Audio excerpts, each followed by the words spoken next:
વિડીયોમાં જોજો. તમારું નામ? મિનેશ પટેલ. આજે મરણ જનાર છે એનો કોણ લાગ્યો છે? મરણમાં અમે આશંકા છે કે આ આત્મહત્યાની હત્યા છે. બસ એ વિષય પર અમારું એક જ કેન્દ્રિત છે કે એને ન્યાય મળવો જોઈએ. તો આ કઈ રીતની ઘટના છે? ઘટનામાં એવું હતું કે એમના રૂમમાં ફક્ત કોઈ ચિરાગભાઈ છે એ હતા, આકાશભાઈ હતા, એમના હસબન્ડ તો ફિટર હતા. બરાબર. તો ચિરાગભાઈ કોણ? ચિરાગભાઈ ઓપરેટર છે. તો તમને શું લાગે છે એમાં કઈ રીતના તમને હત્યાની આશંકા લાગે? હવે સ્વાભાવિક છે કે જો માણસ આત્મહત્યા કરે અને એની બોડી નીચે લાવી હોય તો પહેલાં પોલીસને બોલાવવી પડે.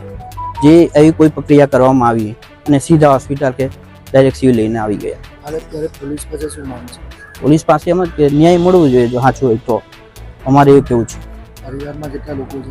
પરિવારમાં એમના કરીબન 7-8 મેમ્બર છે. તમે કોણ લાગો છો? અમે બધા ફેમિલી મેમ્બર થઈએ.